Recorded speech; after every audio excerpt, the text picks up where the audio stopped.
good afternoon. අද අපි කතා කරමු පොතක් ලියනකොට පෙරවදන, පසුවදන, පිදුම මේවා ලියන්නේ කොහොමද කියලා. හරි. මුලින්ම ඔයාලා පොත ලියද්දී ඔයාලා plot එකක් හදාගෙන ඉන්න ඕනේනේ. උදාහරණයක් විදිහට මම කියන්න කැමතියි මම සාමාන්‍යයෙන් publish කරන්න බලාගෙන පොතක් ලියද්දී මුලින්ම කොලයක් අරගෙන chapters වලට එන්න ඕනේ මෙන්න මේ වගේ දේවල් කියලා කටුසටහනක් ගහගන්නවා. එතකොට හදිස්සියේ හරි මට මොකක් හරි වෙලා වැඩ ඉවදිලා පොත ලියන්න වෙලාව නැති වුණොත් ටික කාලයක් ගියොත් ඊළඟ chapter එක ලියන්න මට track එක තියෙනවා මම ලියන්න හිටියේ මොකද්ද කියලා. මේක මම සාමාන්‍යයෙන් අනුගමනය කරන පියවරක්. උදාහරණයක් විදිහට මම මුලින්ම ඔන්ලයින් ලියපු කතාවක් තිබුණා මුලාව කියලා ශ්‍රී ලංකාවේ සිවිල් යුද්ධය ගැන.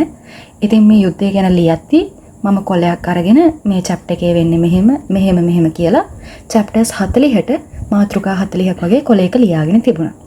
ඉතින් ඒ විදිහට තමයි මම සෑහෙන කාලයක් ගත පොත ලියන්න. ඒ කාලය තුල මගේ ඔළුවේ මම හදාගත්තු කතාව අමතක නොකර තියාගත්තේ ඒ විදිහට කොලයක ලියලා. හරි. ඒක තමයි පොතක් ලියද්දී තියෙන උපදෙස්. අපි දැන් කතා කරමු පොතක පෙරවදන ලියන විදිය ගැන. පෙරවදන. පොතක පෙරවදන කියන්නේ ඔයා මේකට කතුවදන කියලාත් කියනවා. පෙරවදන කියන්නේ ඔයා පොත ලියද්දී කතෘවරයා විසින් පාඨකයාට දෙන හැඳින්වීමක් වගේ දෙයක්. එතකොට මේකෙදි ඔයාලට පුළුවන් ස්තුති කරන්න, පොත ලියන්න උදව් කරපු කටට ස්තුති කරන්න පුළුවන්. එහෙම නැත්නම් පොත ලියන්න පාදකුනේ මොන වගේ දෙයක්ද? උදාහරණයක් විදිහට මගේ නොමල හැල කියන පොත මම ලියලා තියෙන්නේ මම O level ඉගෙන ගත්ත ඉස්කෝලේ බාස්කට්බෝල් කෝට් එක ගාව තිබ්බ ඇහැල ගහ ගාව මට තියෙන මතක ගැන. ඉතින් මේ ඇහැල ගහ ගාව තියෙන මතක ගැන මම පොඩි හැඳින්වීමක් මුලින්ම ලියලා තියෙනවා පෙරවදනේදී. ඉතින් ඊළඟට ඔයාලට ස්තුතිය කියලා වෙනම එකක් ලියන්නත් පුළුවන්. එහෙම නැත්නම් ස්තුතිය කියන එක පෙරවදනෙම දාලා පෙරවදනෙන්ම ඔයාලට පුළුවන් පොත ලියන්න උදව් කරපු අයට ස්තුති කරන්න. උදාහරණයක් විදිහට ඔය ගෙදර අයට, පබ්ලිෂර්ට, ඊළඟට යාළුවන්ට පොත ලියන්න පාදක වෙච්ච වෙනත් කට්ටිය ඉන්නවනම් ඒ වගේ ඔයාලට පුළුවන් පෙරවදනෙන් එක්ක ස්තුති කරන්න, නැත්නම් පොතේ හැඳින්වීමක් දෙන්න, ඔයාගෙන යමක් කියන්න. මේකෙදි දැන් පොත උදාහරණයක් විදිහට ගත්තොත් මගේ පොතේ කතුවරයා ගැන වදනක් කියලා මගේ ඉස්කෝලේ ඉංග්‍රීසි ටීචර් මං ගැන වචන කීපයක් ලියලා දීලා තියෙනවා. ඉතින් මේ විදිහට ඔයාලට ඒක ලියලා දෙන්න කවුරුත් නැත්නම් ඔයා මේක තනියම පබ්ලිෂ් කරන්න නම් යන්නේ ඔයාලට පුළුවන් ඔයා ගැන යමක් පෙරවදනේ දාන්න. උදාහරණයක් විදිහට මම ඉගෙන ගත්ත මේ පාසලේ මම මෙහෙම ඉගෙන ගනිද්දි තමයි මට මේ පොත ලියන්න අදහස ආවේ.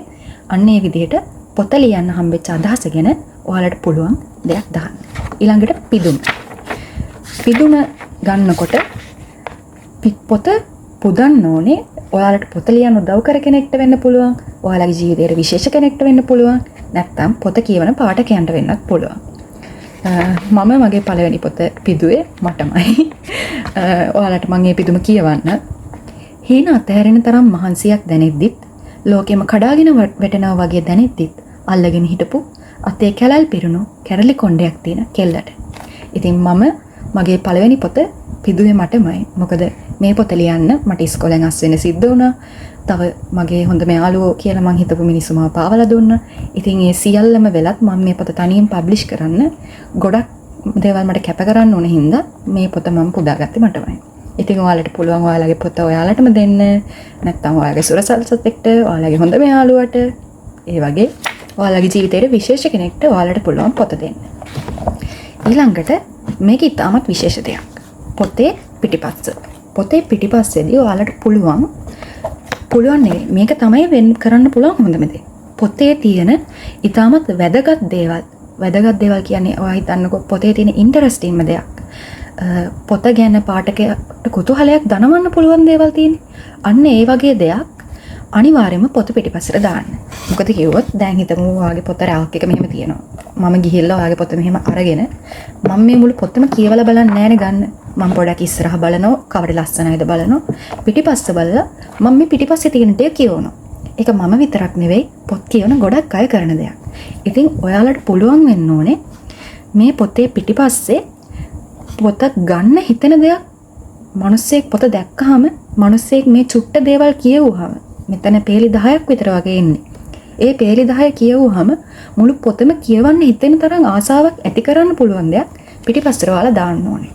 මම උදාහරණයක් විදිහට මගේ පොතේ මම දාපු දේ කියවන්නම්. සමහර මතකස්සේ ජීවත් වෙන එක හරිම සුන්දර දෙයක්. ඒත් ඒ මතකස්සේ තියෙන දේවල් ඇත්තටම උනාද නැද්ද කියලා කල්පනා කරද්දී දැනෙන බය ගැඹුරට හිතන් ගියාම ඒ සමහර දේවල් වෙලා නැහැ. නිහාරා එයා අපේ වයසේ හිටපු හරිම සාමාන්‍ය කෙල්ලෙක්. පොඩ්ඩක් දඟයි, ගොඩක් කතා කරනවා. මට එයා ගැන හිම විශේෂ මතකයක් නැහැ. වැඩි වුණොත් දවස් දෙකක් කතා කරලා ඇති. සහින්.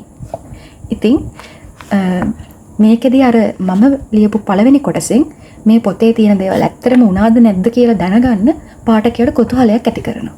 ඉතින් ඒ වගේ ඔයාලට පුළුවන් පොතේ පිටිපස්සට මේ පොතේ තියෙන විශේෂ කොටසක් දාන්න. මේක පොත ගැන පොතේ තියෙන කොටසක්ම වෙන්න ඕනේ. පොත ගැන පොඩි ඩිස්ක්‍රිප්ෂන් එකක්. හැබැයි පොතේ තියෙන ප්ලොට් එක කවදාවත් එලි කරන්න යන්න එපා. නිකන් කුතුහලය දනවන දේවල් ලියන්න.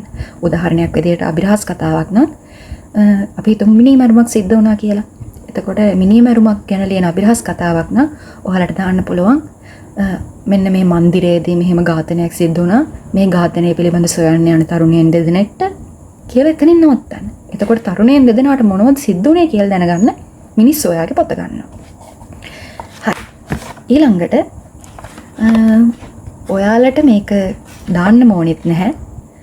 ඔයාලා මුලින්ම ඔන්ලයින් ලියලා ඊට පස්සේ ඔයාලගේ පොත පබ්ලිෂ් කරන කෙනෙක් නම් ඔයාලට පුළුවන් ඔයාලගේ ඔන්ලයින් පාඨකයන්ගෙන් මොනවා හරි වචන ටිකක් ගන්න.